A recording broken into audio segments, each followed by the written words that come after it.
thank you for listening to my daddy's podcast.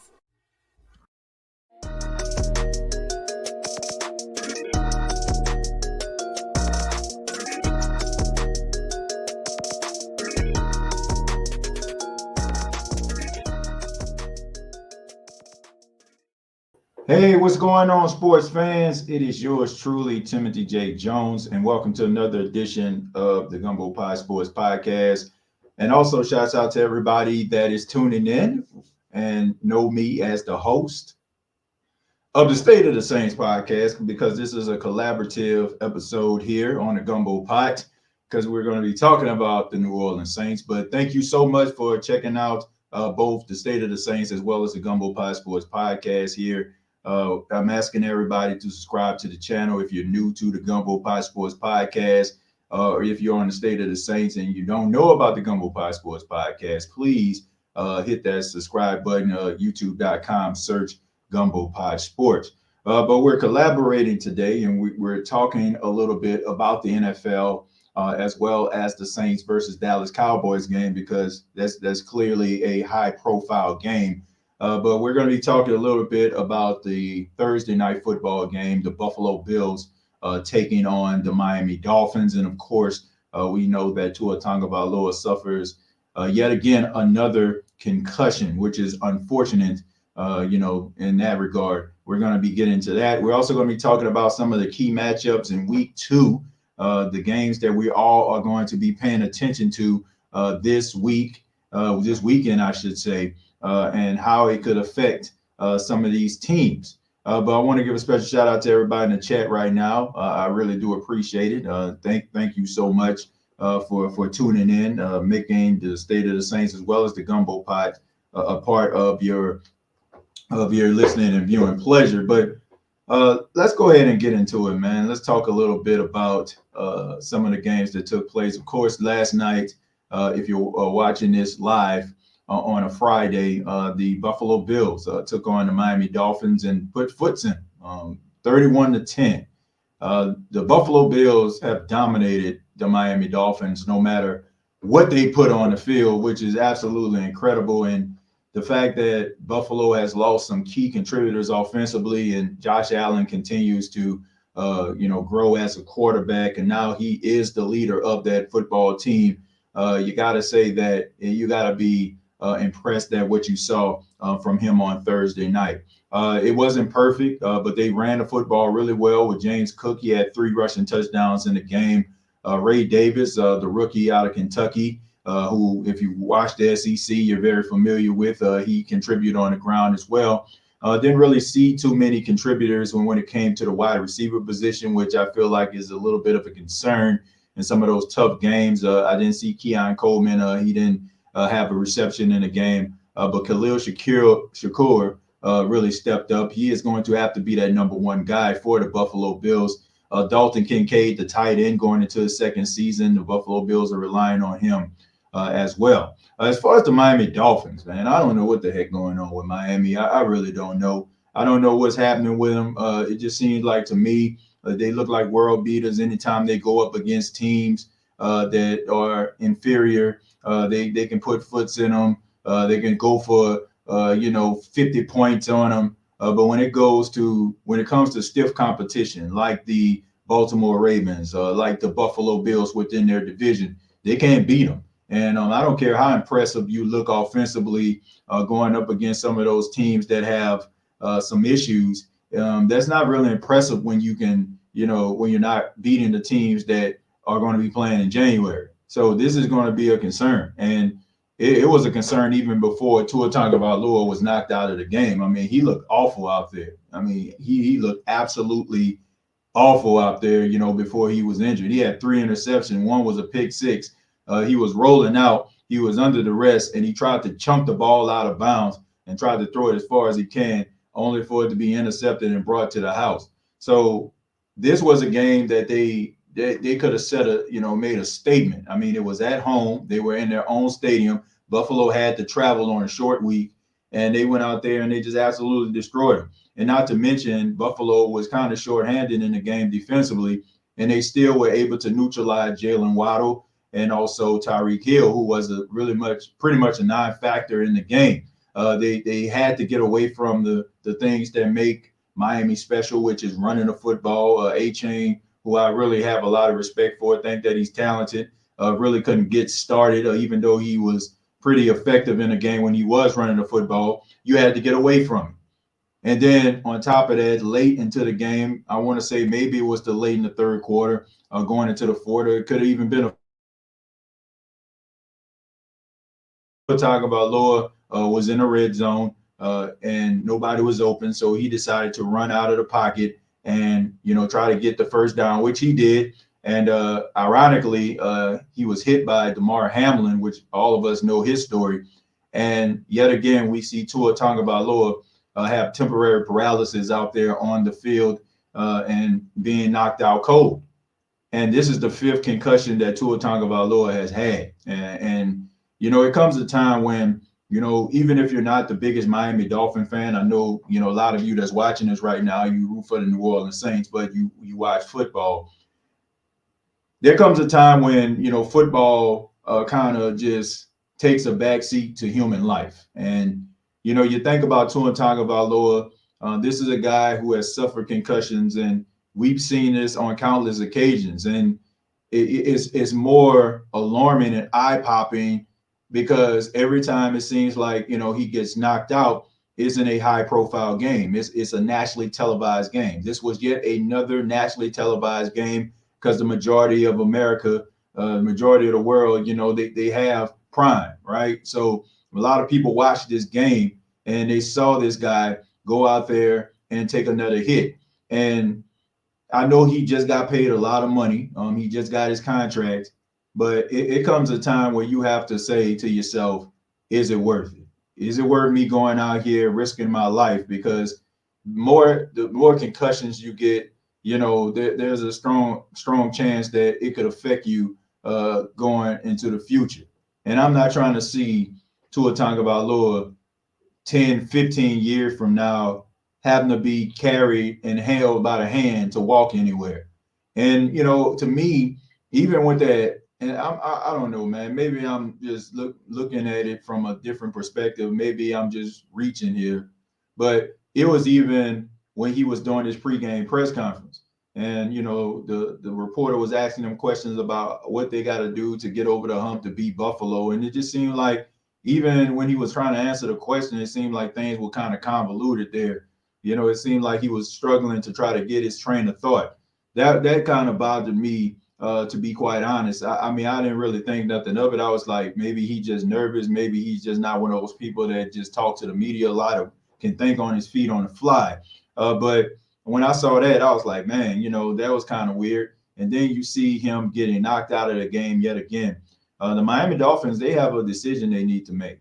I would be shocked. Like, seriously, I would be honestly shocked if we see Tua Tagovailoa play another snap this season. I think that the Miami Dolphins may need to go out here and get themselves another veteran quarterback, which all reports saying that they might do that. Keep an eye on guys like Ryan Tannehill. I think that Ryan Tannehill might be one of those guys that they probably take a look at, or maybe some of these other quarterbacks. Maybe they'll try to make a trade for a guy. But I'm not trying to see Tua Tagovailoa this season, man. I'm not trying to see nobody go out there and go through the same situation, because the next time it could be a possibility that we see a guy lose his life on the field. It's getting to that point.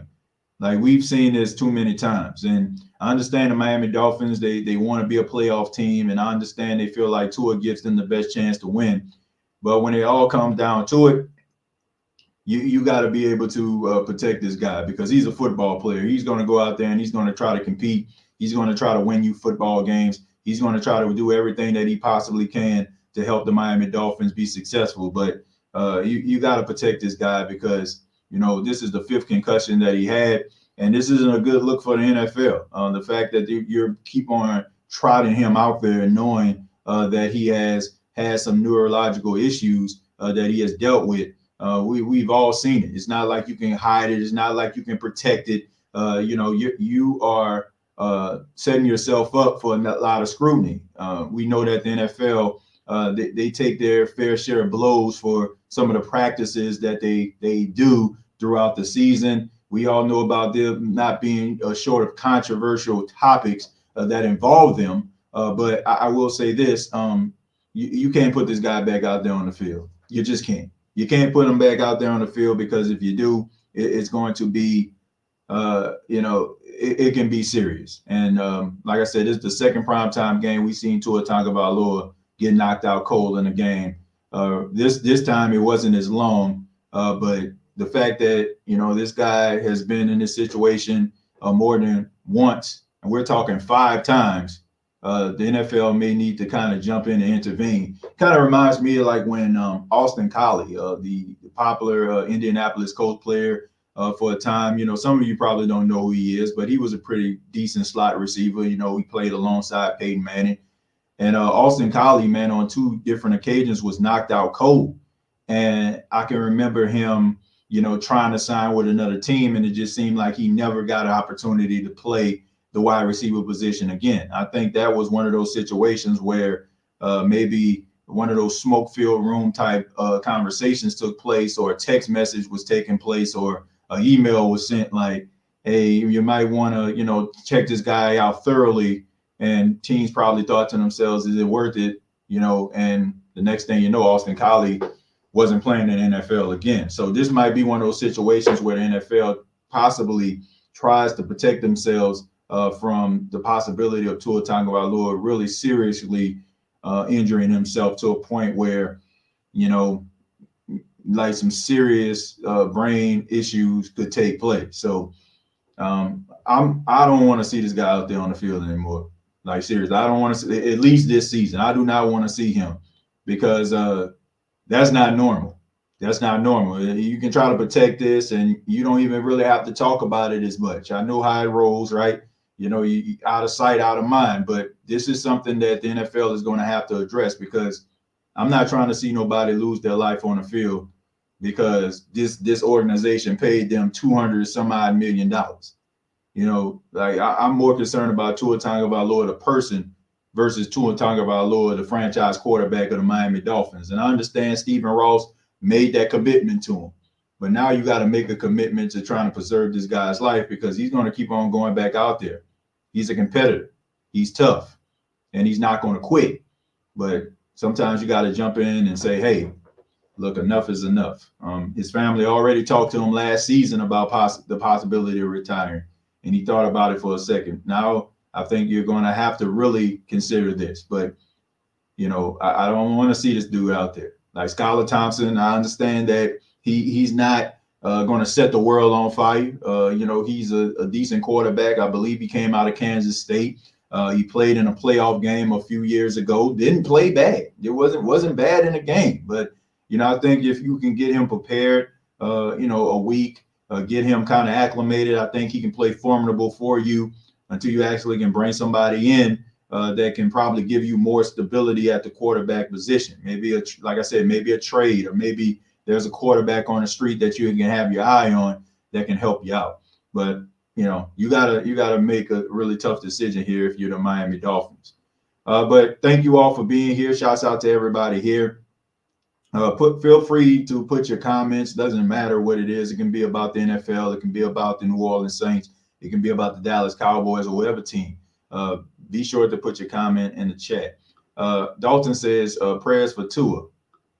Man, Tua and these concussions. Yeah, it's pretty bad, man. You don't want to have a concussion at all. But to have 5 concussions and 2 of them like left you like lame. I want to say maybe even 3. 3 concussions had him out there lame, man. Basically just unconscious. Like last night, if you're watching this on a Friday or listening to this on a Friday on Thursday Night Football, like he was temporarily knocked out. Like he was out of it, man. So you don't want to see this guy go out there and risk really seriously injuring himself. Tua scared me, dog. He needs to think about his future. Yeah, he definitely needs to do that.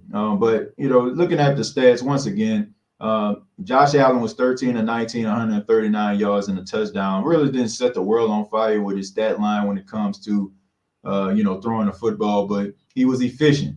He was dealing with a hand injury himself because I want to say in week 1 he was putting forth that warrior effort, trying to scramble. He ended up getting a touchdown, and then in the process he ended up hurting his hand. So he had to wear like a special glove in the game, kind of similar to an offensive line glove, but he was able to get through it. So he made some plays. The defense kind of stepped up and helped him out. James Cook definitely helped him out. Running the football, had 2 rushing touchdowns, 1 receiving touchdown, and also like some of these other players, which they're going to have to step up, man. Keon Coleman, I don't know if the chemistry with him and Josh Allen is there right now, but you have Khalil Shakir that is there right now. He was a guy that you've seen, coming and evolving as their wide receiver, and he's looking like their wide receiver number 1. But I'm kind of on the fence about this wide receiver group. I know you got Curtis Samuels, or you got Marquez Valdez-Scantling, who played with the Kansas City Chiefs, but I don't know, man. When it comes down to it, and you need to win a game of significance in the playoffs, I mean, can you count on this wide receiver group? Now, it's only 2 weeks. They're only going to get better. The chemistry is going to get better. Hopefully, you win a battle of attrition, but you're going to have to figure this thing out, man, because Josh Allen going out there playing hero ball every single week. It's exciting. Don't get me wrong. I like Josh Allen. I think he's an exciting quarterback. Kind of reminds me of a like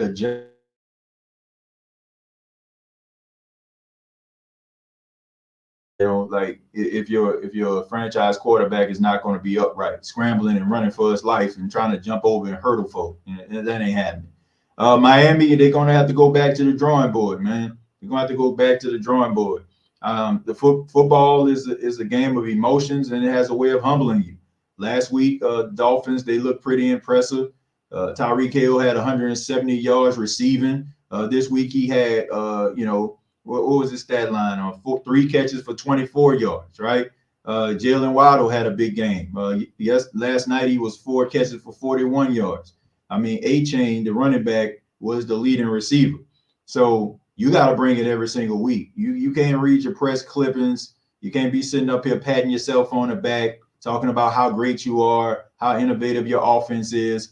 It is a game of ups and downs. And if you're not prepared, no matter how good your football team is, you're going to find yourself on the end of a buzzsaw. Buffalo came in prepared. They understood that they were behind the 8 ball. They understood that you still have some young receivers that need to step up, and the defense understood the assignment. So credit to head coach Sean McDermott, who has been under extreme criticism about, getting his team over that hump. The fact that he has won a lot of football games in Buffalo and has not produced a championship or a Super Bowl appearance in that matter. So he has a lot to prove as well. But this is the type of game that you need to win. They had a come from behind victory. They were down 14 points at halftime versus the Arizona Cardinals. Everybody thought that they were on upset alert there. But at the end of the day, they were able to rally back. And in this game, they made a statement that they are still the class of the AFC East. So both teams have a little bit of a 10-day rest period here. I mean, the Dolphins can figure out what they're going to do with Tua Tagovailoa, get Skylar Thompson prepared, and get themselves a veteran quarterback in the room to be able to help out maybe if Skylar Thompson isn't moving the needle there. And also with the Buffalo Bills, they can actually go back and get some guys healthy, some players that got injured in this game. So at the end of the day, both teams definitely deserve this 10-day rest, and they got a lot of things that they need to work on. But let's go ahead and move on, man. Let's talk about some of these key matchups versus, these teams' week 2 matchups here. I got a few here. We already talked about the Buffalo Bills and the Miami Dolphins. One game that I'm keeping an eye on is the 49ers versus the Minnesota Vikings. Now, the Minnesota Vikings looked extremely impressive last week, just like how people were talking about who are an absolute train wreck. I mean, Daniel Jones is stealing money. It don't seem like that team can really just get it together. They know they need a franchise quarterback because Daniel Jones ain't doing it for them. You also have Sam Darnold, who is now the starting quarterback of the Minnesota Vikings with something to prove. He played really well in the game. Credit to Kevin O'Connell. It seems like he can always get these quarterbacks prepared to go to war every single week, but he's definitely going to have to get them prepared going up against a 49ers team. Look, make no mistake about it. You can like the 49ers, you can hate the 49ers, and you can be like, okay, I'm okay with the 49ers. The 49ers are the best team in the NFC. They have a way of making some of the best teams look normal. I can remember when Baltimore was riding high and they were looking like, some world beaters. And then the 49ers went halfway across the country. Well, not halfway. They went across the country to M&T Bank Stadium and put foot in the Baltimore Ravens. They've been on the outside looking in for quite some time, man, and they're trying to flex their muscle here. I think that it's going to be a tough game for Minnesota, but Minnesota showed that they can actually do some amazing and incredible things offensively. Defensively, they have a rookie in Dallas Turner who had a sack. You got some pressure on Daniel Jones, made things very, very complicated for him. But I feel like the 49ers are going to flex their muscle here. I think the 49ers are going to be prepared in this game. I think that the Minnesota Vikings, they still have some work to do. I think it was more so about what the Vikings, I feel like it was more what the Giants didn't have and the issues that plagued them with the quarterback play. It kind of helped Minnesota, but I'm not going to take everything away from Minnesota. They had a really good game plan. But I just look at Kyle Shanahan, his offense. I think that it's going to be too stifling. This defense of the 49ers is going to be a little bit too tough, too stifling. The offense is going to be, innovative. It seems like no matter who they put out there, they're going to produce. So this is going to be a tough matchup for the Vikings. I got the 49ers winning that football game. Strolling down, taking a look at, another interesting game. The Texans and the Texans and the Bears, the Chicago Bears, rallied back, comeback victory. Caleb Williams wasn't impressive at all in the last game, but they were able to get the win. Then you got the Houston Texans out there. Joe Mixon seems like he's a godsend. He was out there just running the football, going wild. You got C.J. Stroud with a plethora of weapons around him, like the Tank Dales, like the Stephon Diggs, like the Nico Collins. I mean, this guy got talent all around him.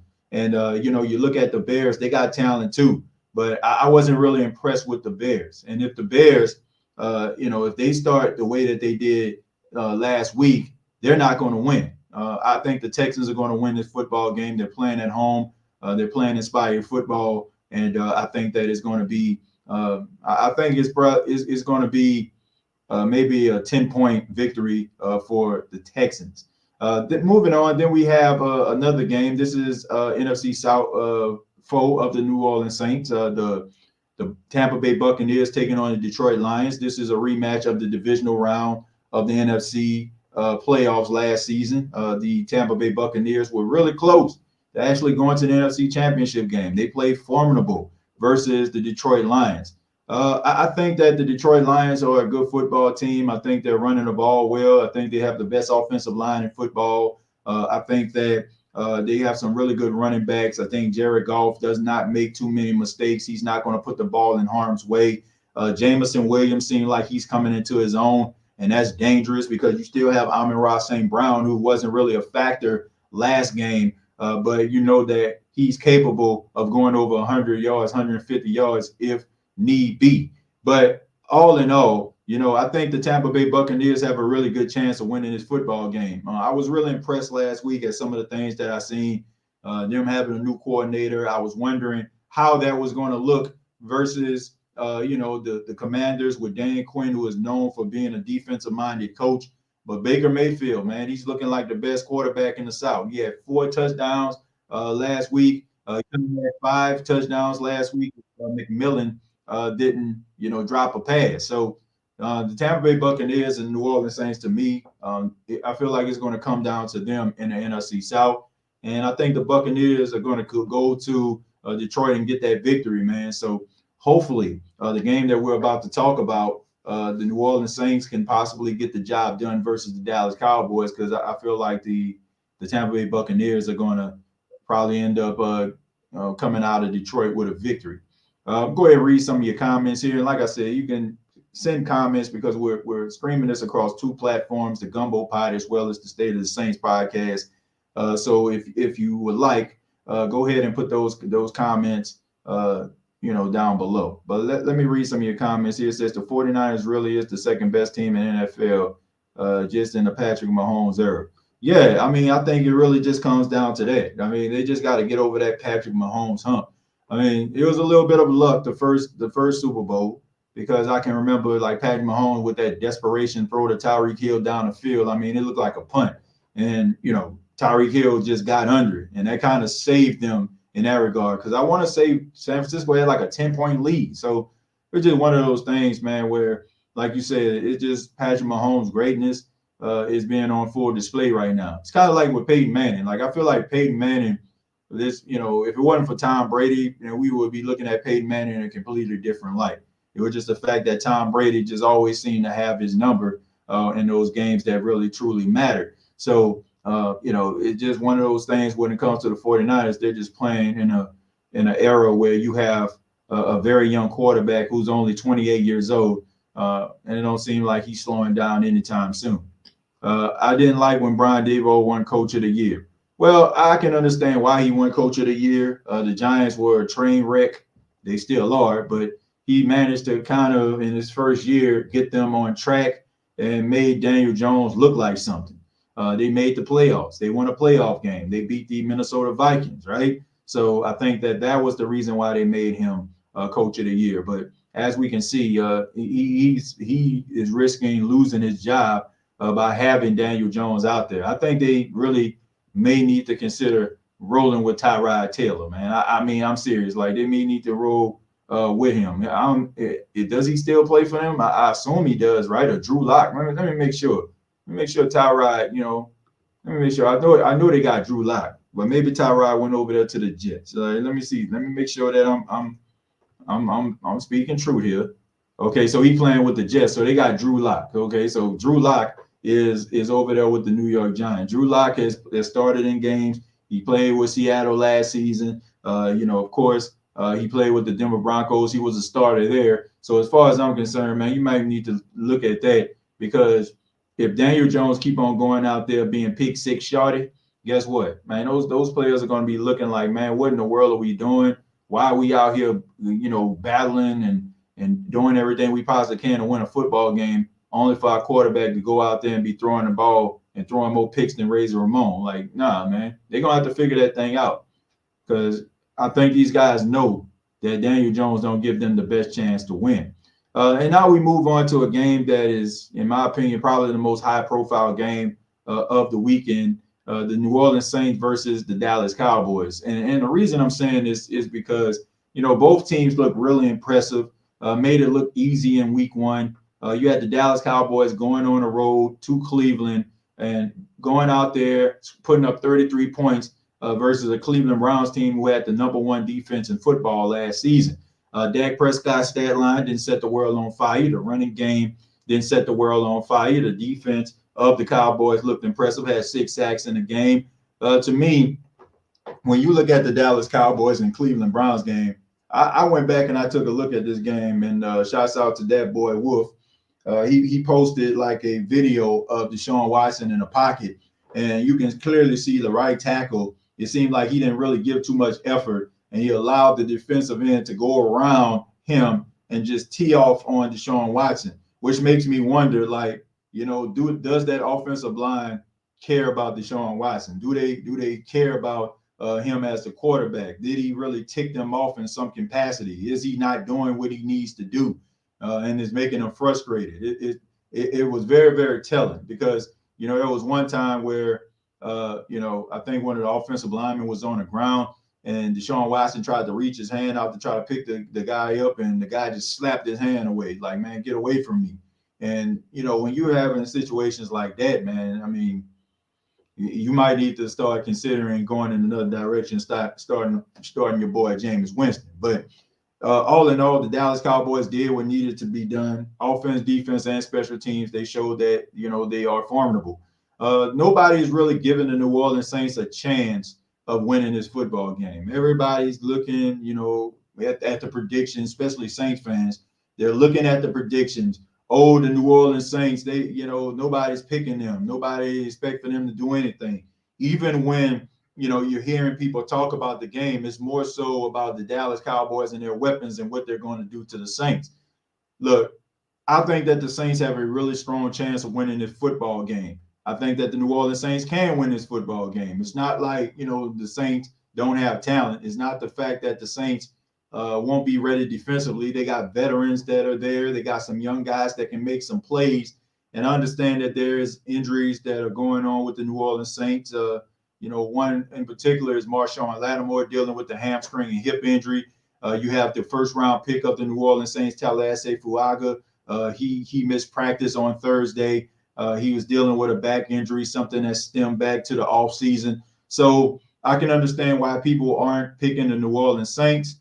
But, the Saints have talent. And Clint Kubiak, if he can get this thing together, if he can put together a performance like he did last week, getting his offensive players in positions to succeed, utilizing these guys' strengths, minimizing their weaknesses like the offensive line and what they've had, and what we've been talking about, when discussing the Saints offensive line. If you can actually come up with a better game plan, you can indeed win this football game. It's going to be tough. Nobody's expecting for the Saints to, have 8 straight drives without punting. Nobody expects anything like that. But if you can put together a formidable effort this Sunday versus the Cowboys, I think that a lot of people will look at you a little bit differently. And if the New Orleans Saints just so happen to win this football game, then the NFL world would have no choice but to acknowledge the New Orleans Saints as contenders. I know I will. The fact is, nobody expects for you to win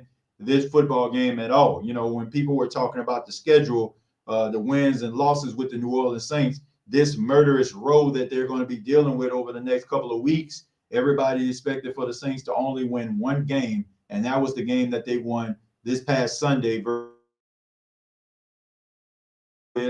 Are the New Orleans Saints a better team? Were they showing that they're just superior and they're back by beating the Carolina Panthers? Or is it just the fact they were playing against the Carolina Panthers? I feel like it's somewhere in between. I think it's in between, them getting better and growing as an offense. And all the while, they weren't the worst team in the league last season. So you got to take that into account. Rather, you want to talk about how they got to 9-8 or not. The fact is, they were 9-8. So the fact is, the Saints can change the narrative and what people think about them by going out there performing at a high level. And if they can do that, then, watch out. I mean, people are going to have to respect them as one of the teams to beat in the NFC.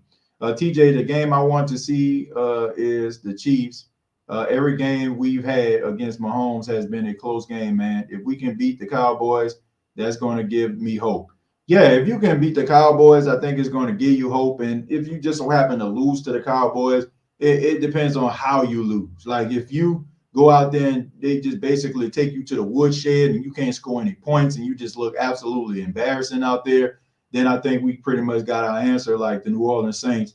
That was just fool's gold on Sunday, right? Not the fact that your season is over, not the fact that you can't build from this, but the narrative that has been surrounding head coach Dennis Allen is, yeah, you can beat some of these teams that ain't worth anything, but when you go up against stiffer competition like the Cowboys, like some of these other teams, that are playoff contenders, it don't seem like you can actually measure up. It seems like you get out-coached every single time. So if you can't do that, then I think people are going to understand, like, okay, the Saints are a formidable team, kind of similar to what I was mentioning at the beginning of the season. They look good enough to kind of give you hope, like, yeah, man, we got a chance, but not good enough to actually win anything of significance. But if they go out there and they beat the Dallas Cowboys or keep it close, or, is tied with 24-24, and it just so happened the Cowboys need 15 yards, they get 20,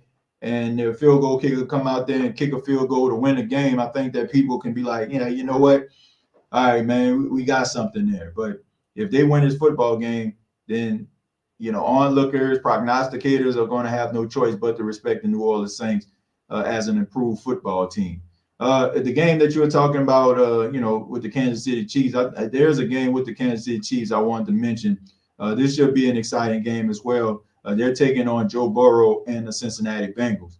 Now, the Cincinnati Bengals, to me, I think a lot of issues that they had last week versus the New England Patriots had a lot to do with the fact that you have some guys that are very disgruntled about their contract situation. You got T. Higgins, who is playing on a franchise tag, and we know Jamar Chase is looking for a new contract, and he's been sitting out. And there was a report that said that he may not even play in a game versus New England. When these guys are missing practice and they're not a part of these team activities, and they try to go out there and play, they're going to be rusty. The chemistry is not going to be there. They're not going to be as prepared as they would be if they were there and taking part in activities every single week. So I want to chunk that up to the fact that you were not prepared because you had a lot of guys that are disgruntled. I also feel like the loss of Joe Mixon is going to play a key role, with the offense, with the Cincinnati Bengals offense. I think that Joe Mixon was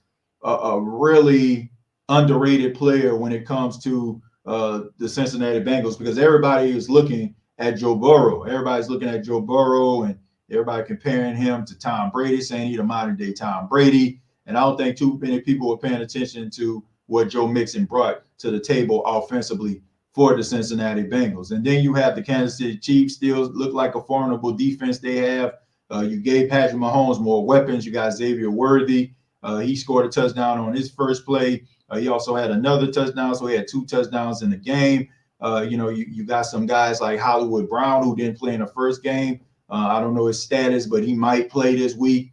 And, you also have Rashee Rice out there, who is pending suspension, but as long as nothing happens, like, he's going to be out there playing.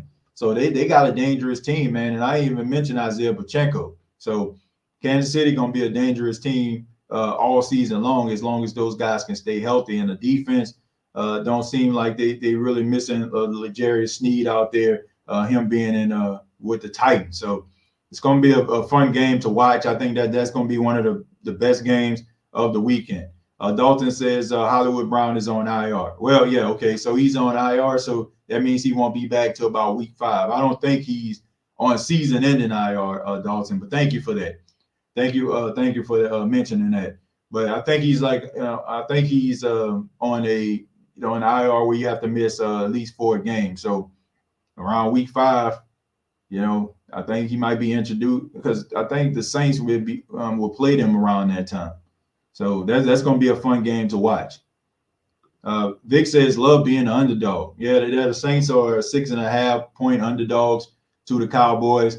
And, maybe that'll help the New Orleans Saints. I always say that it just seems like with the New Orleans Saints, they are a team that seems like they thrive off adversity. Like, when people are telling them how terrible they are, when people are saying that they ain't going to win nothing, when people are saying like, oh, man, y'all, the Saints are, terrible, that's when they go out there and they exceed expectations. They go out there and they look about as perfect as A+.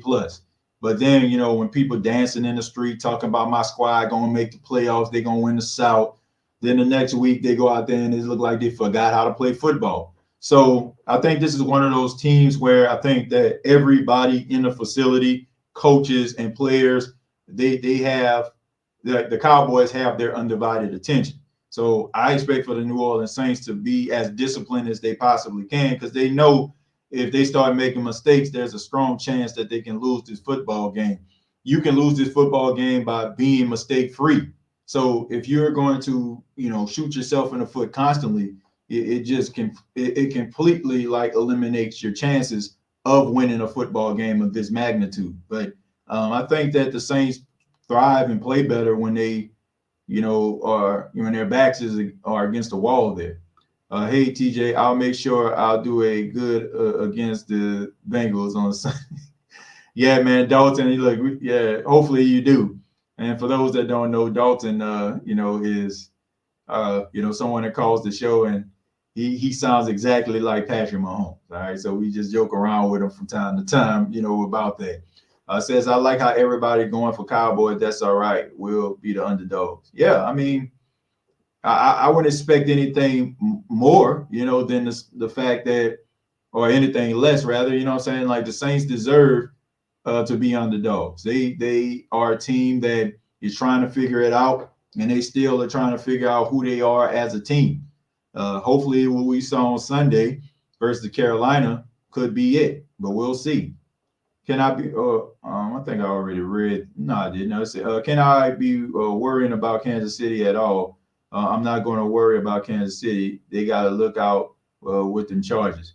Yeah, man, they got to look out for the Chargers. I think the Chargers are a more impressive football team. You can say whatever you want about Jim Harbaugh. He's one of the best coaches of this era right now. Rather he's on a collegiate level, rather he's on a professional level. He's shown that he can win on both sides. He led the 49ers to the Super Bowl before he went back to Michigan. Of course, they won the national championship right before he left to become the head coach of the Chargers.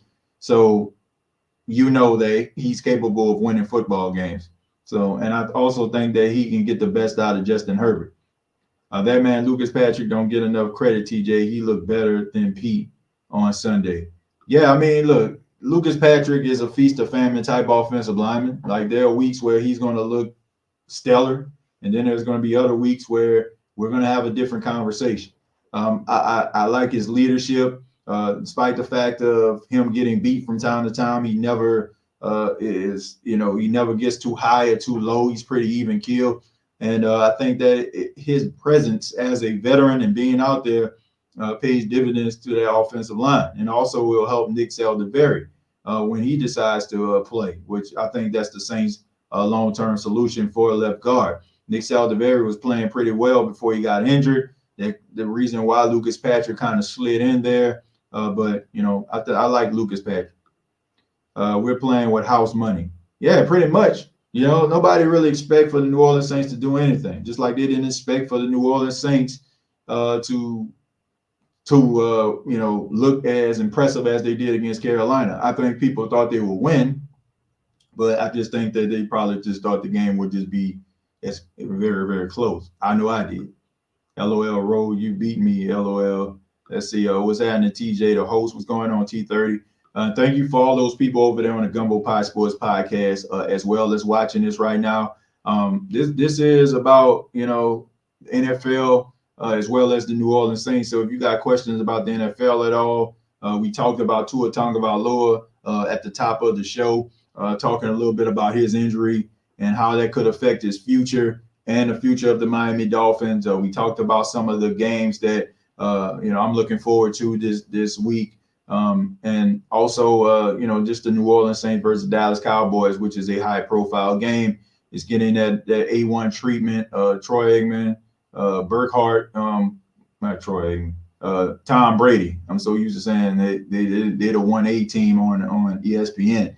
But Tom Brady and Burkhardt, they'll be covering the game, and that's Fox #1 team. So that's good for the New Orleans Saints. Them getting that.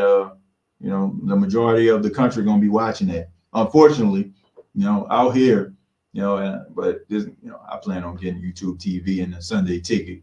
I will have to be subjected to watch the Carolina Panthers fumble all over themselves. Like, and I ain't trying to see that. So we definitely going to get that Sunday ticket. We definitely going to be watching the Sunday ticket because ain't no way I'm about to subject myself to that. Let's see, TJ, who do you think will be the X factor in that game? What game are we talking about? Are we talking about the Cowboys? We talking about what game are we talking about there? I pray Tua does what's best for his future. I think Tua don't need to play this season, Pammy. I'm gonna be honest with you. I don't think he should be playing. 504 says 33-17 Saints. If the Saints beat the Cowboys 33-17, there's not a person that would be able to convince me that the Saints not gonna win the NFC South. Like, it would have to take like half of the team being absolutely decimated with injuries for me not to believe that the New Orleans Saints ain't gonna make the playoff. TJ, when you coming back to the Little Easy? Well, I'm gonna try to come back in a couple of weeks, man. I got some things going on this way. Of course, I cover Coastal Carolina. I got a couple games I got to go to for them. Paxton has started organized sports, man, and I'm not trying to miss that. I'm gonna be honest with you. I'm not trying to miss organized sports. My son out there, giving that 110% trying. I ain't trying to miss that. There's not, there's not a place I would rather be in this world than, things and places that involve my wife and my son or my family. So I don't know, man. I'm gonna have to see. There's a lot of things coming up this fall for my son.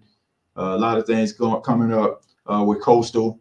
Like I said, I've, been traveling and doing stuff like with the New Orleans Saints and, doing that stuff. We went there last week. But, I also have to keep people up to date what's going on with them Shines too, man. Looking really good at 2-0. About to head to Temple in Philadelphia, playing in the Philadelphia Eagles Stadium this weekend. Temple Owls, who are 0-2, struggled last week versus Navy, struggled against Oklahoma, which is no surprise. So, yeah. Let's see. Finally, I got to catch a live. What's good, TJ and the Who That Fam? Thank you, Tim. We're live here on a Gumbo Pie Sports podcast as well as the State of the Saints podcast, because we're talking about all things sports today. And of course, the Saints are one of the games of the week. So just thought it would be suffice for us to actually collaborate the channels and, and talk about the Saints as well as other NFL teams. Let's see. What sport is Pax playing? Well, he's playing football right now. There's only just a little 4-week practice that just kind of introduced kids his age to football. And then next week he starts soccer. So yeah, so we trying to get him as active as possible, try to get him running and being active and learning how to play as a team. We try to get him in that type of stuff, not so much because we want him to like just be into sports, but the fact that he's the only child, those type of situations kind of help you out with dealing with conflict resolution as well. It's kind of hard for you to be able to deal with those type of situations when you're the only child and you don't really have anybody that you have to like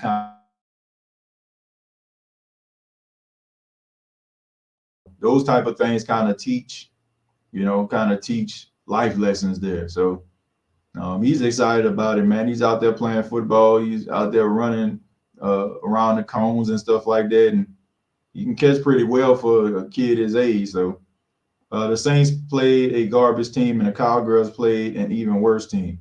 Yeah, I mean, you can say that, but I mean, you go by what's on your schedule. Like, you can't blame them. Now, if the Cowboys would have lost to the Browns or the Saints would have lost to the Panthers, then what? Like I said, it's dang if you do, dang if you don't, right? I mean, it is what it is. Like, you got to play the teams that's on your schedule. And it just bothers me when people say, man, y'all shouldn't be happy about that. Why not? Why shouldn't you be happy? Look, man, it feels good to win. I don't care of what magnitude. I don't care if it's just beating your brother, your sister, your friend in a game of Madden, on a video game, or as the fact that you're playing on a professional level against other guys who are just as professional as you are. May not be on a good team, but those guys are professionals, man. Those teams drafted those guys because they have a certain skill set they feel like can help them have an advantage over the opposition. So I don't get down with the fact that, you shouldn't be happy. Like, I'm not going to ever tell a fan base they shouldn't be happy because y'all beat them, right? No, man. Because any team, no matter how bad they are, can beat a superior team or what a lot of people consider a superior team on any given Sunday or any given Saturday. Like, we just seen Northern Illinois go to South Bend and knock off the Notre Dame Fighting Irish at home on national TV. Nobody expected for Northern Illinois to do that, but they did. So if you don't correct, like, you can lose a football game. And so I'm happy that they won the game. Like, people, I don't get the angle of telling people, oh, y'all happy, y'all want. Yeah, I'm happy. Why wouldn't I be? But do you see how the conversation is now? How good the Bills look, TJ, but how bad the Dolphins look. Yeah, I mean, that's just how it goes, man. Like, people just formulate their narratives, as time goes on. Like, for example, on the NFC South Roundtable, y'all can make sure y'all subscribe to that channel. The numbers are going nuts right now, man. Like, we really making some traction over there. Every Tuesday at 7 p.m., we go live, 7 p.m. Eastern. YouTube.com, search NFC South Roundtable. But it's amazing to me like how narratives change. For example, since we've been doing this show, I want to say this is probably our 5th episode we've done, right? Okay, so we all know that week 1 is gone. Saints won, Falcons lost, right?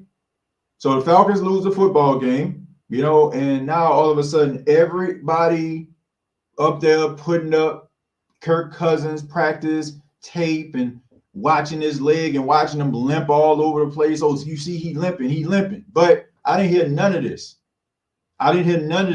Before the season. All I heard was how nobody needed to show up in the South, how they were just going to be dominant, how everybody that was, on a national stage was talking about how great they're going to be, who they going to beat, how none of these teams in the South have a chance, and the names on the back of jerseys and all this stuff right there. They go out there, they look back about as pedestrian as someone walking across the street against the sudden Kirk Cousins, now he's going to have to be wheeled into the stadium in a wheelchair. Like, where was that energy before then? Like, you all were so sure that this team was going to be what everybody thought they were going to be, right? A borderline Super Bowl contender. And heck, I don't know, maybe the light might come on and they might look impressive. But all I'm saying is, it just seems to me like people don't want to be wrong, so they try to find excuses as to why the statement that they made originally didn't come into fruition.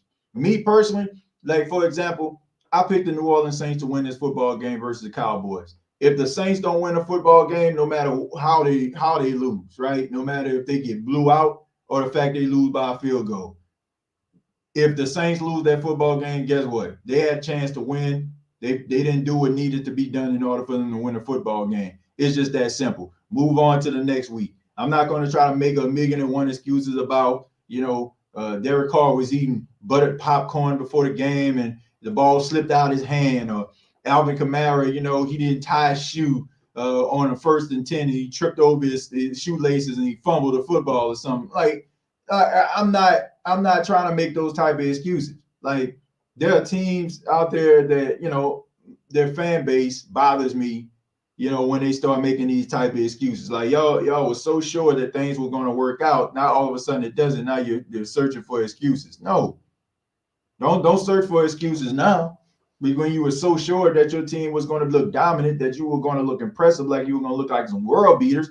Now all of a sudden it doesn't pan out. Now all of a sudden you got a problem. I am not going to sit up here and do that, because I just feel like those type of fans are the ones that I can't get down with. And those are the type of fans that, honestly, I do not have any type of respect for. You ride or die with your team.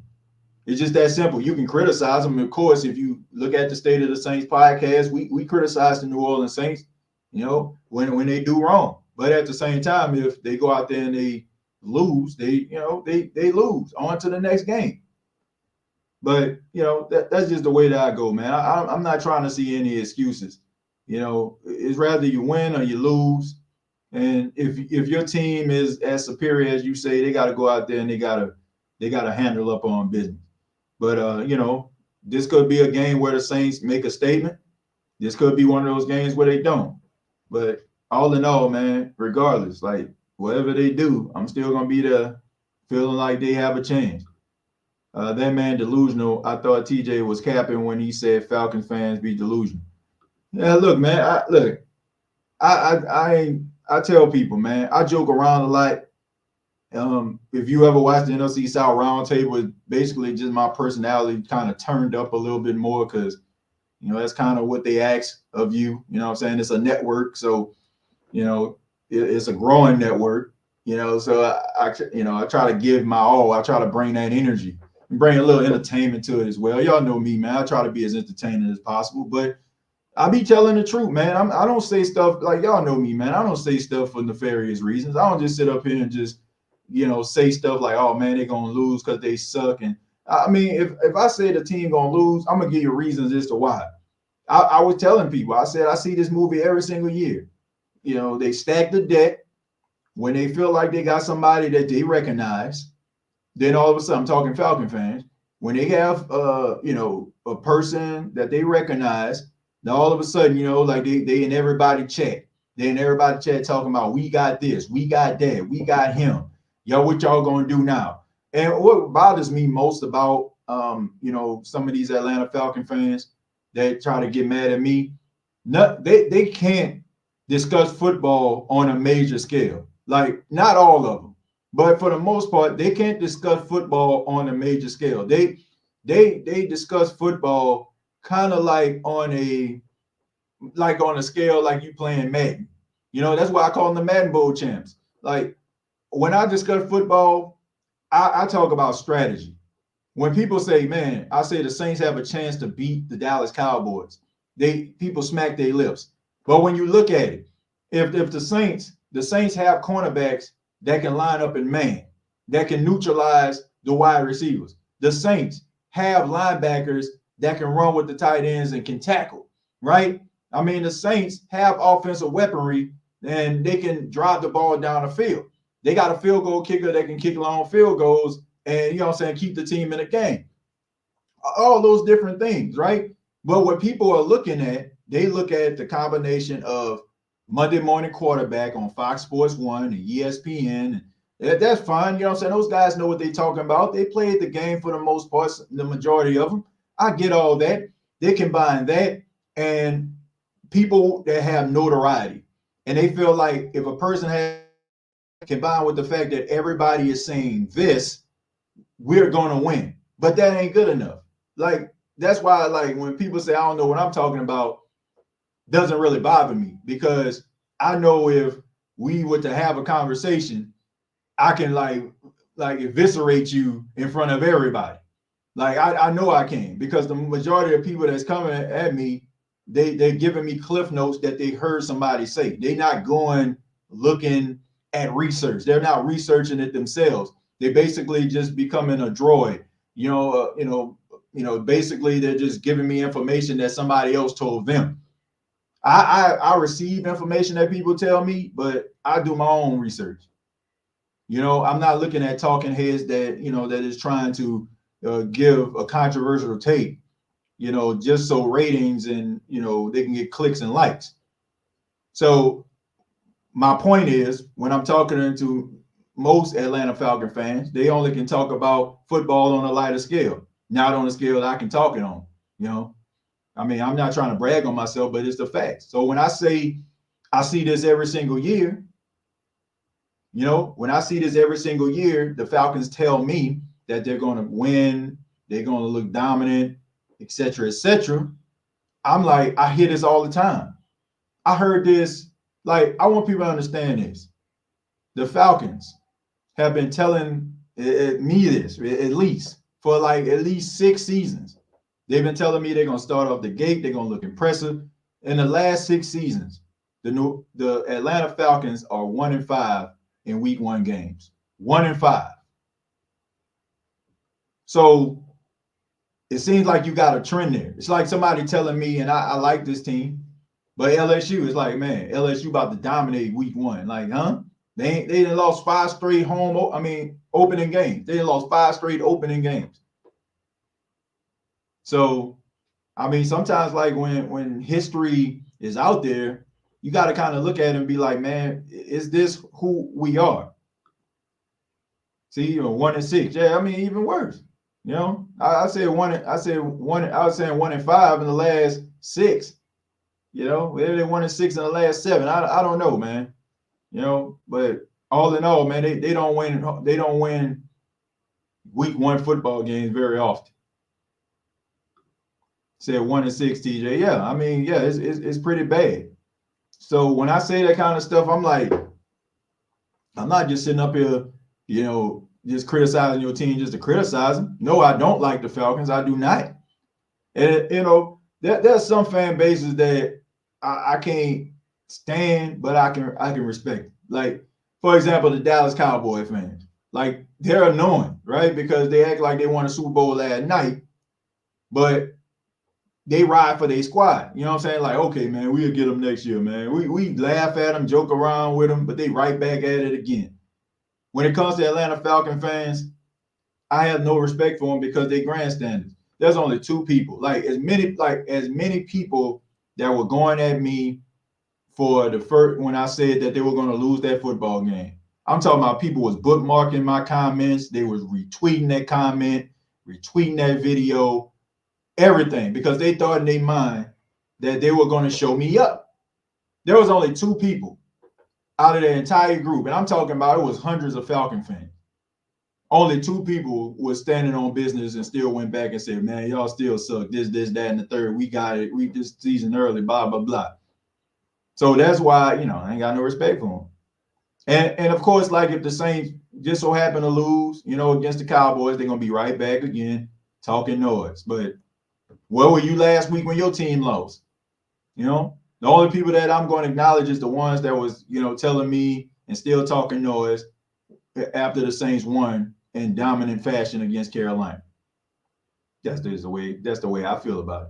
TJ, are you going to open up the phone line Sunday? Yes, I will. I will be opening up the phone line Sunday. 146 people watching this. Hit the like button. It's free. Look, we got 359 people watching this across several platforms. I hate that you hit the like button. We got 360 now. Please hit the like button. If you're on Facebook, hit the like button. If you're on X, hit the like button. If you're at the Gumbo Pie Sports Podcast, hit the like button. If you're on the State of the Saints, hit the like button. Look, we need to get the channel to grow.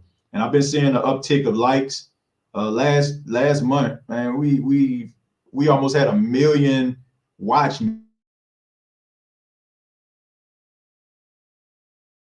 14,000 watch minutes, man. That's incredible right there. So I know people are watching this show. So if we can hit the like button to help this show to grow, that'll be amazing. Yeah, I live in Atlanta area, and it's always the Falcon fans talking. I don't know what they talking for, they ain't got much to talk about. But like I said, ride with your team through the good and bad and the ugly.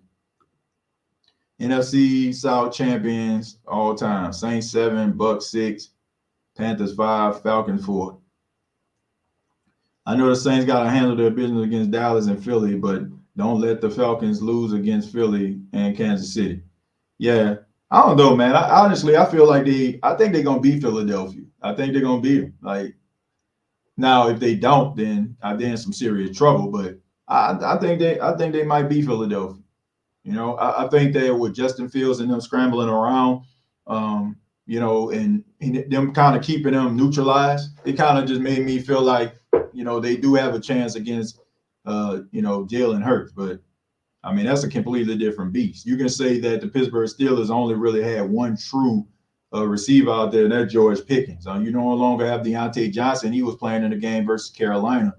You got Roman, the guy from Michigan. You got him out there, and you got Freiermuth, who you just got a contract extension for with the Pittsburgh Steelers. But you got Najee Harris, Jalen Warren. But man, we know Philly. They got Saquon now. They got AJ Brown and Devontae Johnson. You got Dallas Goedert out there. It's not going to be easy for them, but I think they match up well. It wouldn't surprise me if they beat Philly though. Olave needs a big game. I think Olave needs to step up, man. Olave to me, I already told y'all. Olave to me is probably just a little bit of an upgrade from Brandon Cooks. And honestly, I don't even look at Brandon Cooks as a number one receiver. I feel like I told y'all, I feel that Chris Olave is a really good receiver, but I feel like he's just basically a number one receiver by default. He has number one receiver qualities, run really good routes, has really good speed, has really good hands. But I just feel like it takes something more than what Olave has given to be a number one receiver. Most number one receivers you see have that dog mentality, man. You see Justin Jefferson, he's a dog. You see AJ Brown, he's a dog. DK Metcalf, a dog. Those guys kind of carry themselves in a different type of way. I just look at it you gotta carry yourself a little bit different.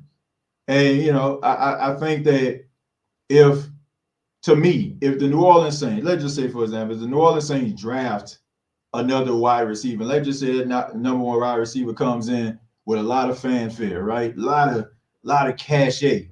And he comes in and at training camp, like he looking apart. I can see like Chris Olave kind of just, being slid down the depth chart, like just moved over to the side. I do. I don't see like it's certain things that I just see in number one guys that I don't really see in him. I don't. Like I think that everything about Chris Olave, when you talk about what's the number one receiver, he checks all of the boxes. But I don't see a dog-like mentality in this dude. I don't. I mean, the thing about it is I see it in Garrett Wilson. Like when Garrett Wilson was at, like, it don't, like, I feel like this. If you switched Garrett Wilson with Chris Olave, I think you'll see a significant difference in the wide receiver room. Like based on personality. Like they're both good. They both were good at Ohio State. They both were getting it at Ohio State, but Garrett Wilson is different. So that's just the way I feel about it. Olave didn't look good Sunday. I'm not going to say because he did what needed to be done. Like he knew he was the decoy. He was blocking really well. There were a couple catches that that he had that was brought back. So his stat line would have looked a little bit different. Olave got doubled the whole day though. Relax. What that mean? What that mean? I can tell you several wide receivers that get doubled and still, putting up big numbers. Can't make excuses for it all the time, man. Can't make excuses. Can't make excuses for that. Now you sound like a Falcon fan up in here. Well, the reason why he didn't look good, nah, man. You got to be able to find ways to win those matchups. You could say it was the J.C. Horn effect. Like J.C. Horn ain't no scrub. Like people forget that J.C. Horn was one of the top cornerbacks coming out of South Carolina. The fact is, he's been injured over the last couple of years, but that dude is good, man. Like we gonna have a conversation. We're gonna have a conversation. I ain't sitting up here babying anybody. Dude is a all the boxes, but I feel like if you're gonna be a number one receiver, you gotta be a dog. You gotta have that dog mentality. Stop doubting the Saints can blow them out. Yeah, I don't think the Saints gonna, I don't think the Saints are going to get blown out. I'll be shocked if the Saints blow them out. His attitude is wide receiver too. They slaughter me when I say that. Yeah, that's what I'm saying. Like, it's nothing wrong with it. Like, he's still talented. Like, he's still good. He still can be. He's still a 1,000-yard receiver. He checks all the boxes. But like I said, man, like being a number one is a mind frame outside, other than just having skills and ability. Like people may not want to, admit that, but it's just the truth. Anybody that's ever played football know what I'm talking about. Anybody, that just look at it like, man, he can catch, he can run fast, like all that stuff. Like I always wondered, like, did you ever play the game? If if you play organized sports, that they had people that were good, and then you had people that were, that were dogs. I'm gonna tell y'all the difference. If you playing basketball, right, you might have one dude out there. He might be taller than every single body, right? And he may be about 6'4", 6'5". You pass that boy that ball in the paint when y'all just out there playing, he might be getting it every single time. But then all of a sudden, here comes another guy up in there that's probably gonna, push him. He probably a little stronger, probably not as strong, but at the same time, he probably match up with him a little bit in height. But he pushing him around. He getting him out of the paint, doing certain things that those other guys that he was playing against before wasn't doing. Like, what are you going to do? Are you going to rise to the occasion, or are you going to become passive? Like, it's cool when you're going up against guys that you can actually get it against. But what happens like when you have somebody that can kind of meet you on your level? And I just feel like when it comes to Chris Olave, like I feel like if you get that cornerback that's gonna pressure you, that's gonna keep pushing you, that's gonna keep like that's gonna jam you at the line of scrimmage, that's gonna do everything that they possibly can. Like, how are you gonna respond to that? That's just my question. And I feel like sometimes like he doesn't really show that attitude. Respectfully, I disagree. That's fine. I'm just saying, like playing a playing being a number one receiver and actually being like an alpha dog is like two different things. Like on a depth chart, you can be a number one receiver, but it's not just being on the depth chart, it's a mind frame as well. Roger, thank you very much for the $2. Says shouts out to the After Show boys. Yeah, shouts out to them, man. Shouts out to everybody here on the Gumbo Pod as well as the State of the Saints. Well, damn if we win, damn if we win, damn we don't. Things to watch for. How does DA refocus the locker after a week 1 and hurricane? Number 2, the identity of the Saints this season. Are we a physical football team? Well, I'm gonna tell you this, man. I like normally when I'm looking at press conferences and I see guys like, well, it's just been 1 week. It can sound a little bit robotic. Like I'm just telling you what you need to hear, like what you want to hear, like what I should be saying. I really feel like these dudes feel like week 1 is over, on to the next. Like I really feel that way. Like I don't get any indication like they just saying that just to say it. Like this team is dialed in, and I think if they stay this way, I think they'll be just fine. I really do. But Carr didn't throw him the ball.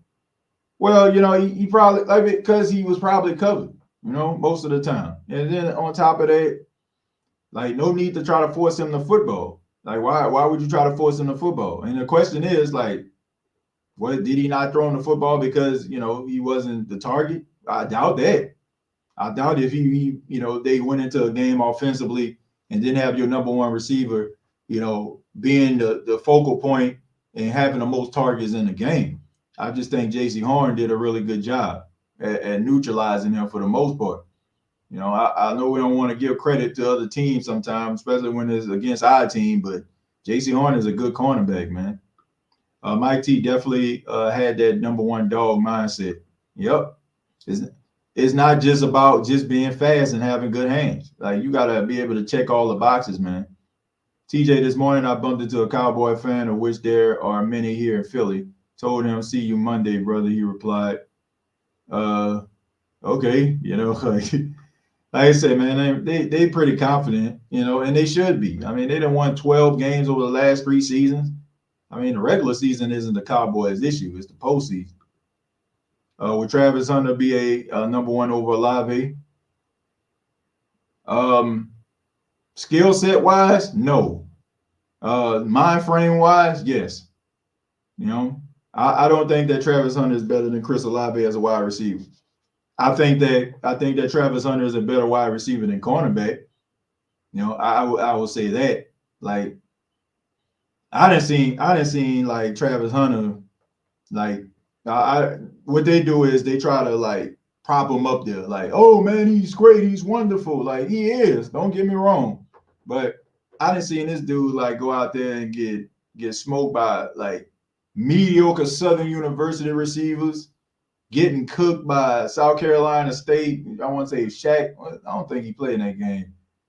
I don't know if he played against Shaq Davis in North Carolina Central. I'm not sure if he did or not, but man, dude was out there getting cooked, man. You know what I'm saying? Like, so, and then even that game versus, I want to say Colorado State, like before he was injured. Like he was out there getting cooked, man. So I don't know, man. Like, I think he's a solid cornerback, but I think he's a really good wide receiver. I think he's a solid wide receiver, but I don't think he's on the level of Chris Olave yet. But I think that he has incredible hands. I'm trying to see who I can compare him to at this point. Kind of remind me of like a Dez Bryant or something like that. Like Dez was like really good, with the contested catches. Had a really good speed. He's just a little bit more elusive. But as far as like his footwork and route running ability, he's not on the Olave level yet. But he can be. But his mind frame, he'll come in with that mind frame of alpha dog. Like give me the ball every time. I'm always late for the show. Just got off work. No, that's all right, man. Be kind and rewind, like they used to say at Blockbuster. Would you say Larry Fitz had that mind frame, mindset, attitude? Yeah, he did. Yeah, he did. Like the thing about it is, Larry Fitzgerald was an aggressive, physical football player. The thing about it is we don't think that he was because, he was soft spoken and he really didn't say much. Right. But dude was you didn't bully Larry Fitzgerald. You didn't bully him. You weren't going out physical, Larry Fitzgerald. You know, he had that number one receiver mind frame. And anybody that knew him like behind the scenes, they'll tell you that. See, we have a tendency of feeling like, okay, we don't see this dude like in front of us on a screen, talking all that noise like Tyreek Hill be doing or Justin Jefferson be doing. No, my thing is not just about him like speaking up for himself. It's just the way I see him play. Like Larry Fitzgerald, like you can see number one. You know what I'm saying? You can see dog in him. Like I don't really, like I said, I really don't see that. I really don't see that in Olave. I see a really talented wide receiver. But I just feel like there's something missing. Like I've seen like people try to go at Larry Fitzgerald, and then Larry Fitzgerald just come right back and just absolutely like just put these guys in a blender, go for 175. I mean, he was basically unstoppable when he was at Pittsburgh. But yeah, I think it's beyond that. It's not just the fact that you walk into the microphone and be like, man, I'm the best of all time. Man, nobody can't touch me. Nobody can't mess with me. Like it's not just that, just something I just feel like that's missing. I mean, I could be wrong. Like I could, like, y'all can rewind this and be like, man, TJ, you were tripping that day on September 13, 2024. But right now, I just feel like something is missing from him. And I honestly feel like if the New Orleans Saints were to go out here in the 2025 draft and draft themselves a top wide receiver, like he'll slide down the depth chart. Like he would. It's kind of like with Brandon Cook. Like when Brandon Cook's a really good receiver, but then when Michael Thomas came here, like he wasn't like he wasn't a better route runner than Brandon Cooks. He wasn't as fast as Brandon Cooks. At the time, he didn't have better hands than Brandon Cooks. But it was just something about him. It was just something about him. Like he just had that work ethic. He just had that dog mentality. He had that aggression about him.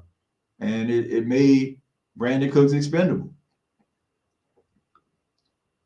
Just like Colston. Yeah, but I mean, yeah, Colston was quiet, but Colston didn't let people bully him either.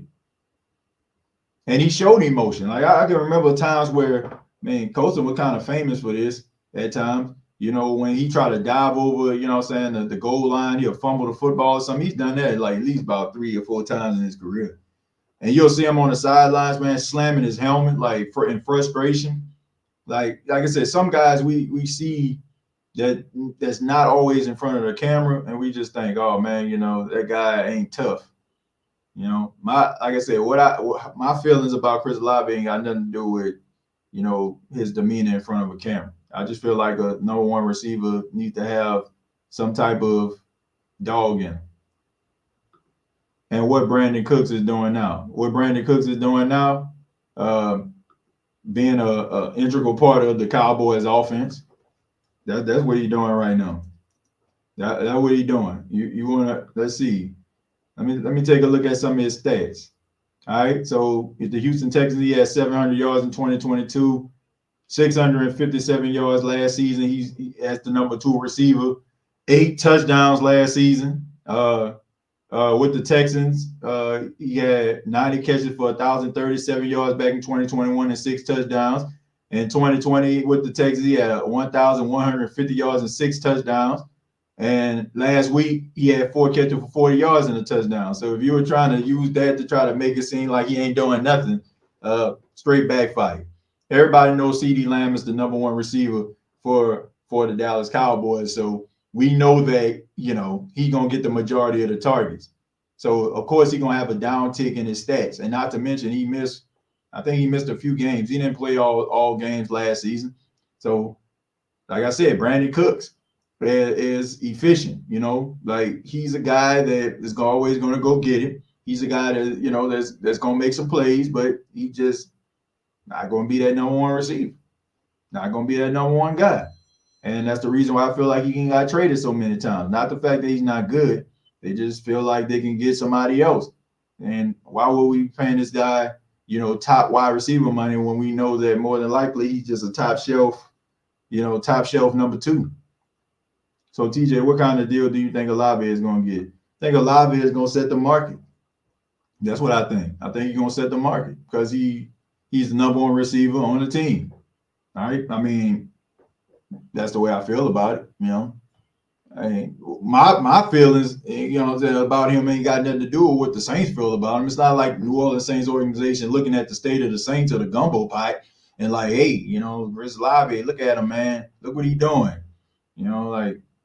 Like TJ feel this way about him, and people don't care. Like I said, at the end of the day, I think he's gonna set the market. Thank you, Lord. I guess I need to go back and look because I don't see Chris getting bullied out there.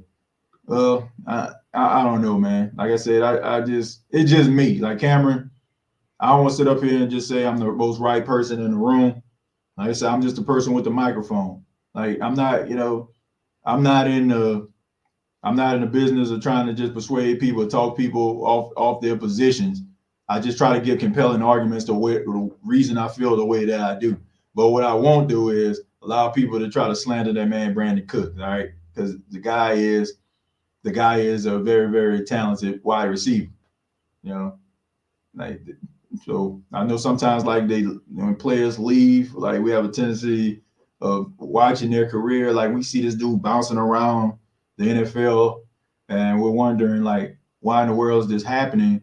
But you take a look at some of the situations, man. I just think that it comes down to the fact that people just feel like, they can get more bang for their buck.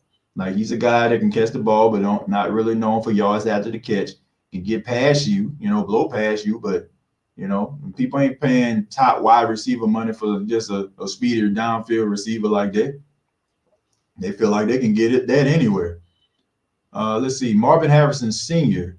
didn't say much either, but he gave people the business. Yeah, because he was one of the greatest route runners of all time. Like Marvin Harrison was somebody that I idolized and looked up to when I was a kid. That's the wide receiver I wanted to be like. Quiet. Well, some people don't think he's quiet. A lot of controversy around Marvin Harrison. Some of y'all know what I'm talking about, but on the field, he was quiet. He just handled his business. Go out there, score a touchdown, get a ball back to the referee and go sit at the edge of the bench. And then go back out there and put foot to somebody again, have them in a blender, Those are the type of guys I respect. I'm going to read a few more and then we'll get up out of here. All y'all got to remember, chat, y'all played the Panthers. Well, that don't mean anything. You saying y'all played the Panthers means absolutely nothing to anybody in the chat. It does not matter. It's not going to change anybody's position. The Cowboy game is not going to change anybody's position.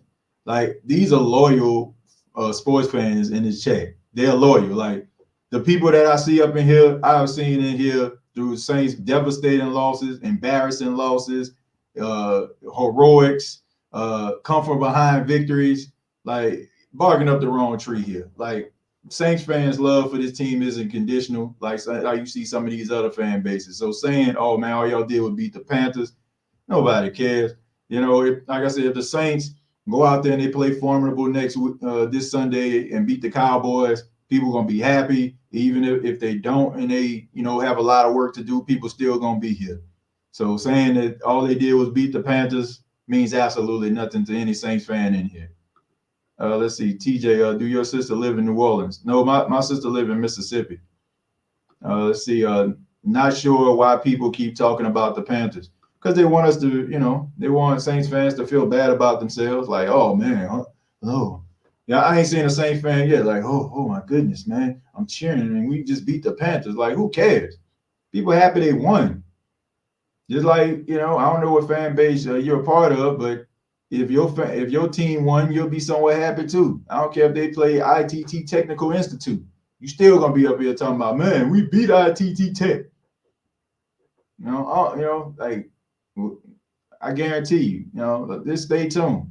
There's gonna be a team that struggles, that some of these other fan bases that's criticizing Saints fans for being upset about, being happy about week one.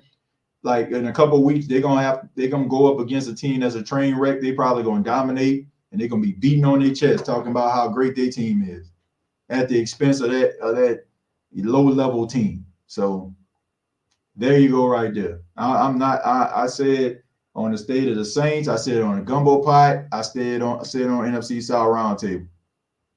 I ain't about to feel bad about no win. Like you ain't about to make me feel bad about no win.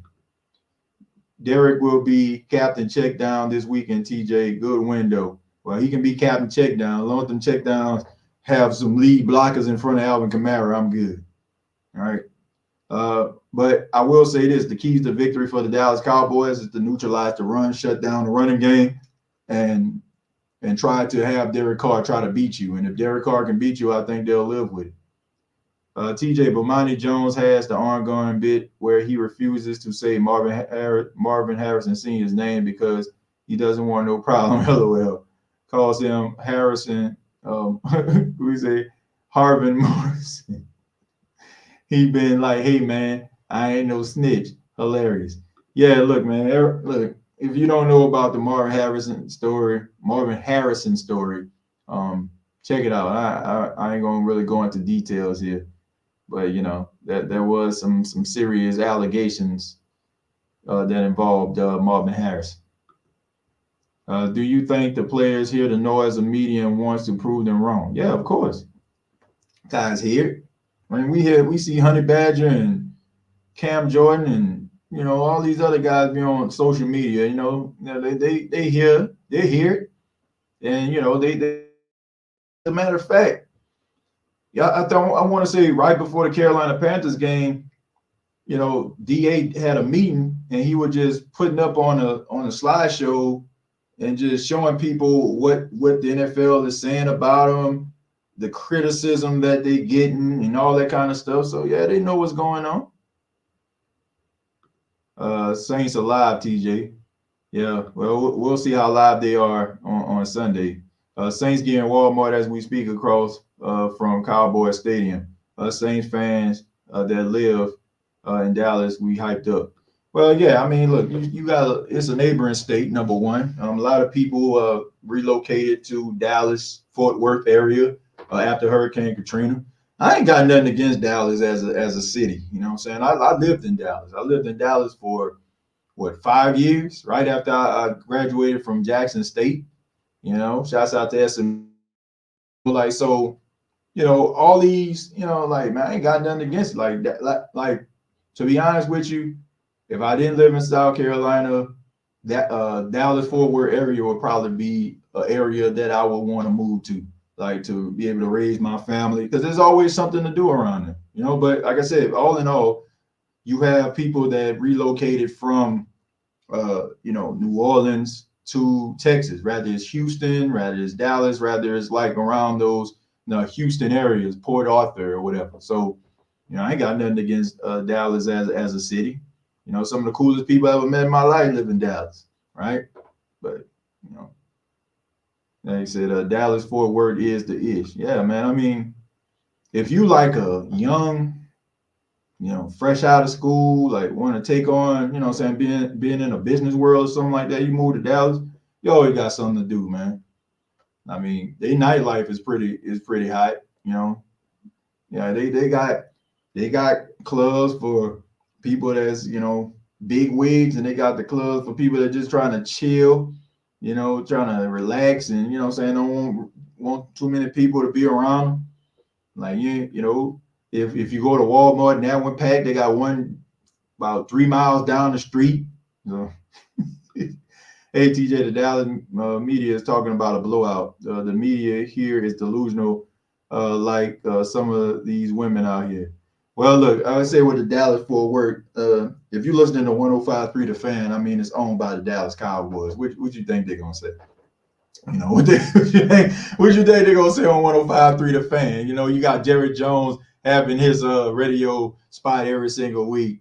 You know, I mean, of course they're gonna feel that way, man. You know, it's almost like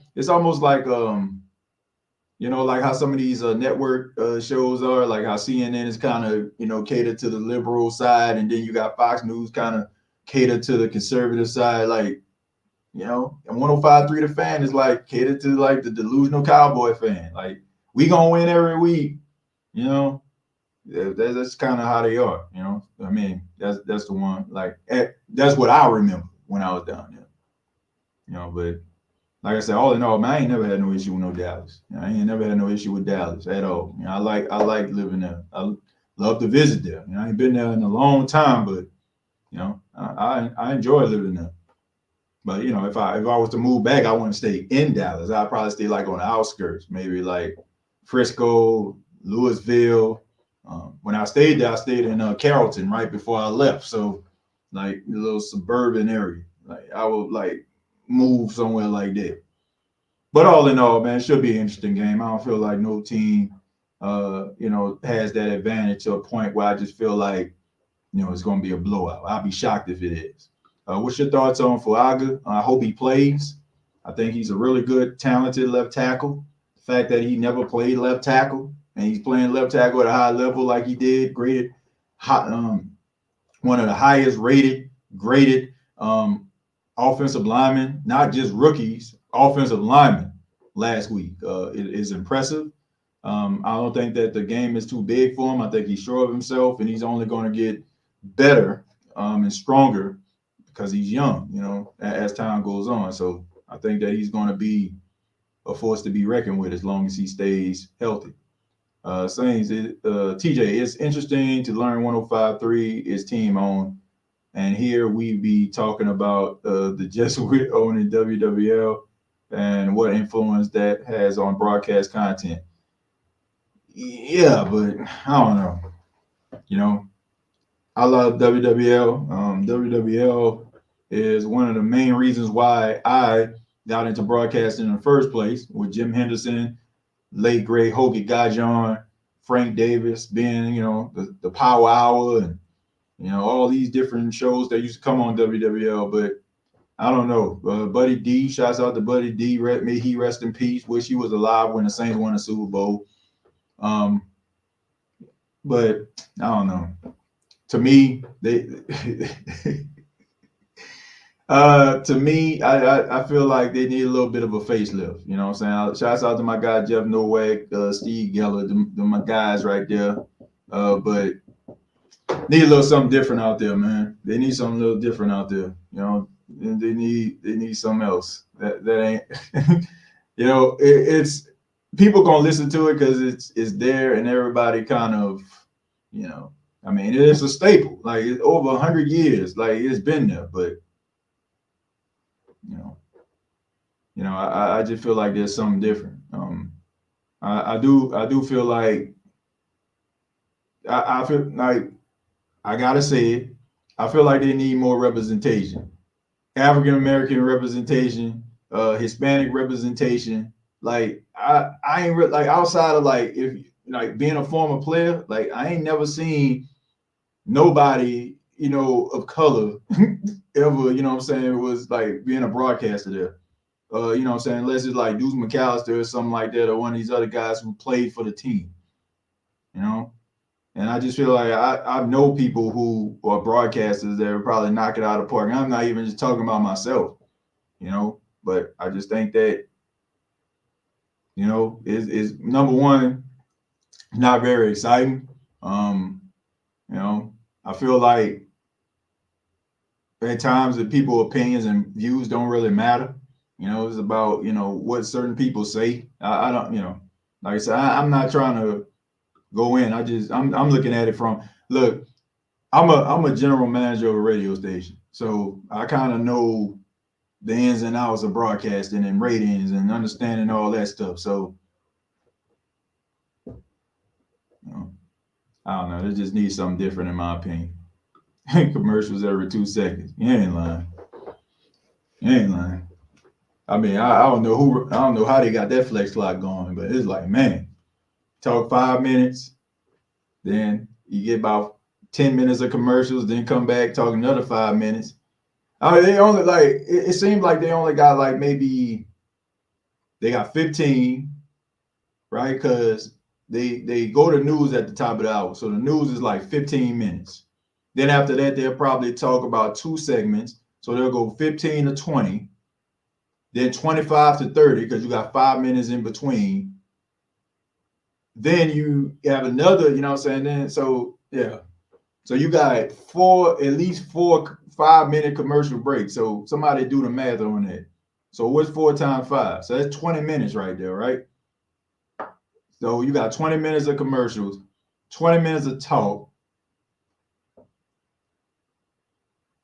So you almost basically got, like, man, that's crazy. Yeah, that's crazy right there. You going in on everybody today, TJ? I don't think I'm going in on everybody. I'm just telling the truth. Well, I don't want to say I'm telling the truth. I'm just telling you how I feel. I'm just telling you how I feel. You know, I'm just telling you how I feel.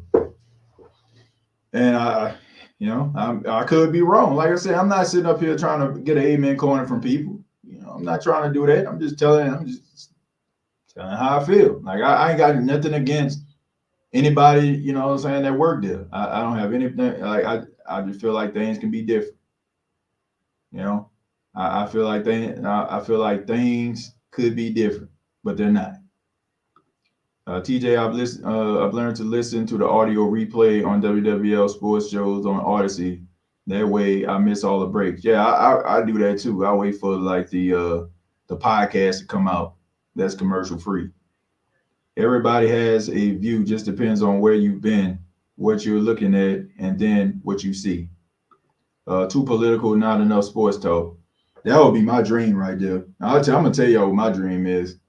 All right, my dream is to bring a sports station, like a 24-hour sports station, to New Orleans. Like that's my dream. Like have like people who, you know, really good broadcasters, like really good like radio personalities, like talking Saints football, like being able to air like some of the nationally televised games, like how they do on WWL, and you know, give people opportunities to speak, man. Like, you know, like everybody ain't gonna always have, you know, the right answer. Everybody's not gonna always agree, but have that level of respect for them. Like that's my dream right there. And I feel like, if I ever make it big time to a point where I can actually do that, that would be my move. That would be my move right there.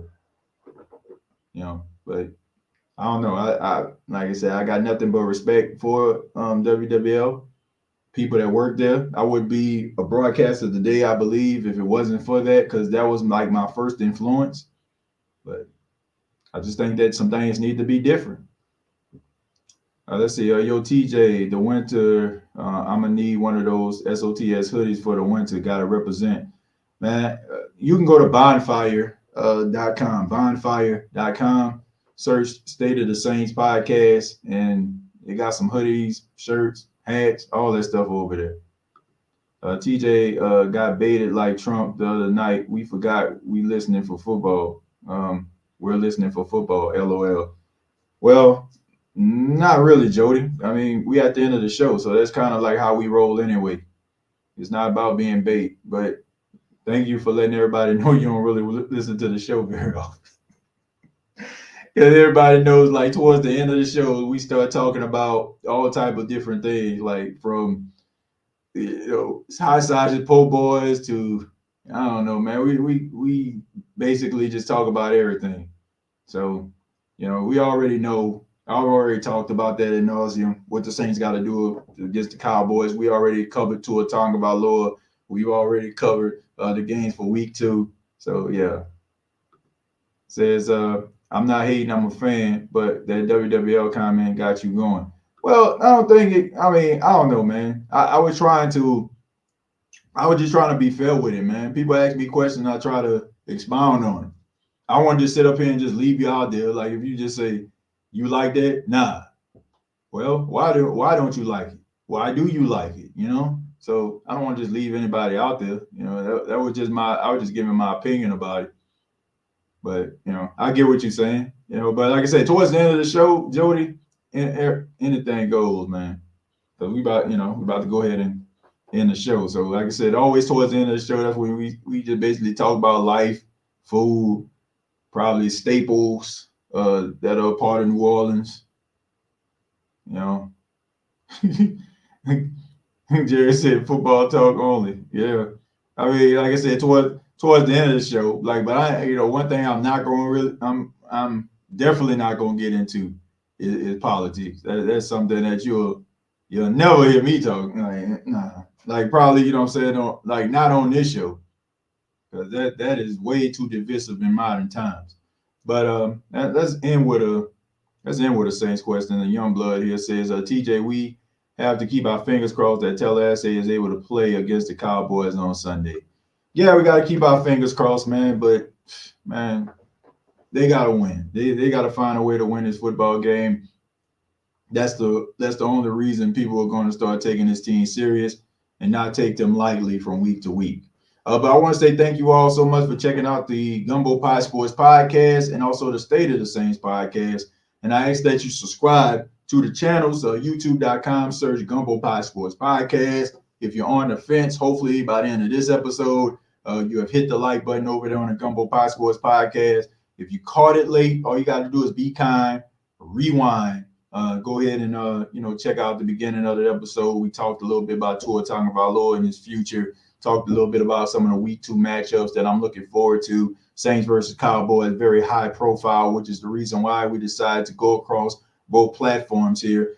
Be sure to subscribe to the channels. Follow me on X at TJAYJones8. And also, I'll be back this weekend for the pregame. Probably gonna be pre-recorded because your boy got to go to church for the game start, right? You know what I'm saying? So it's gonna be pre-recorded, the pregame, but we will be back live for the post-game show, giving you all my opinions and views about the game. Hopefully, we have some good to talk about. All right. Till next time, all I gotta say is who dat for the State of the Saints podcast, and for the Gumbo Pie, all I gotta say is I'll see you down the road. Thank you for listening to my daddy's podcast.